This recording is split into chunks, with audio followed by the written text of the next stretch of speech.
antza denez, ez diogu nahikoa garrantzi ematen gure azala zaintzeari.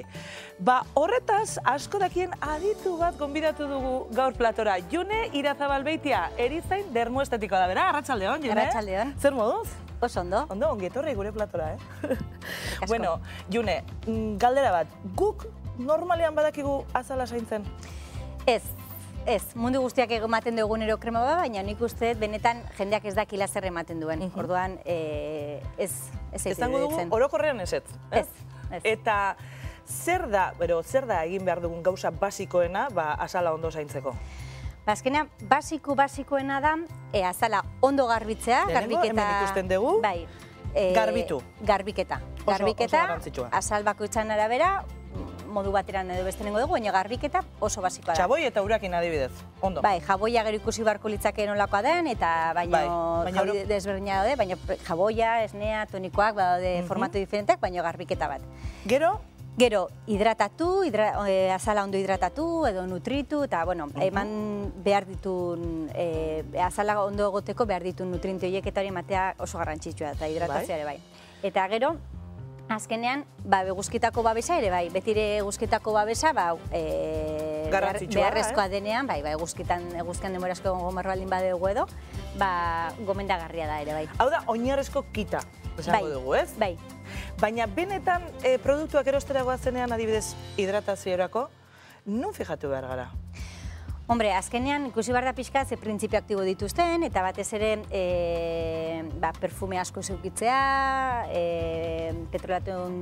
petroleoko derivatu asko zeukitzea, eta gero printzipio aktiboetan ona izatea, ez? Vitamina C behar baldin badugu, kontzentrazio egoki bat eukitzea, eta hori.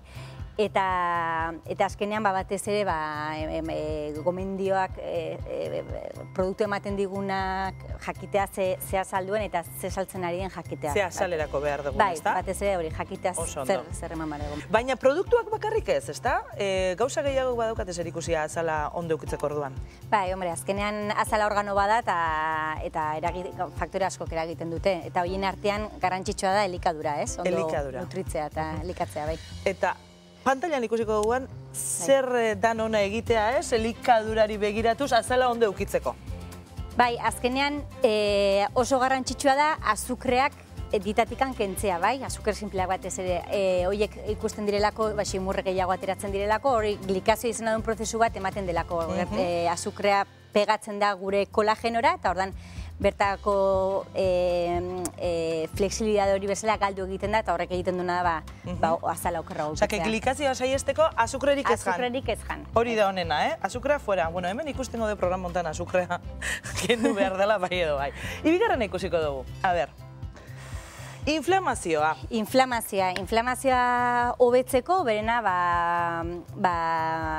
omega 3ak eta izaten dira. Orduan, bai arrai urdina eta bai frutu lehorrak eta... Hor ikusten ari gara, brokolia, intxaurrak eta... Hala da, bai, inflamazio askotan, bai, ikusten da azala inflamatuta dago, boltxak eta agertu daitezke, orduan hori hobetzeko hori jatea, bai. Bale, eta hirugarrena ikusiko dugu, oksidazioa. Oksidazioa ere bai, azkenean azal oksidatu batean mantxa gehiago agertzen dira, azala ilunago dago, eta horretarako oso garrantzitsua da mineralak, frutak eta barazkiak, eta batez ere gordinak hartzen baldin baditugu hobeto. Ni apuntatzen ari, naiz nik ez dakit etxekoak, baina benetan apuntatzekoa da, Eta beste bat daukagu, ezta? Intoxikazioa. Intoxikazioa ere azalan ikusten da. Azkenean aknea edo askotan gorritasunak hasten direan, askura sentitzen dugunan, orduan hori barrutikan garbitu daitezke, belarren bidez, infusioak batzuk badaude, edo badaude baita alkatxofak eta zeintzuriak eta hori laguntzen digutena da, azkenean gorputza garbi ukitzen eta hori kanpoan ikusiko dugu. Pizkat drenatzen edo, ez da, garbitzen laguntzen dutena, ez? Bueno, hortxe ikusi dugu orduan, elikadurari begiratuta zer egin behar den azala ondo eukitzeko.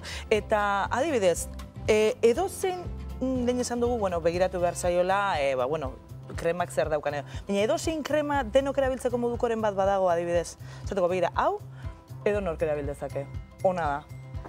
Hombre, badaude produktu batzuk adibidez, badaude serum batzuk edo oso kontzentratua direnean, adibidez, hialuroniko bat, nik uste betire produktua kontzentratua baldin bada, kontzentratua baldin bada, eta puroa baldin bada, berez ondo dakio mundu guztiari. Eta garbiketan, asketan, garbiketa simple batekin ere bai, hori basikoa da mundu guztiarentzako. Horrekin nahiko ondo joango ginen. Bueno, ikusi, gutxi izango litzake, hori da, hain basikoa, baina, bueno, bintzatzeroi bada, bai.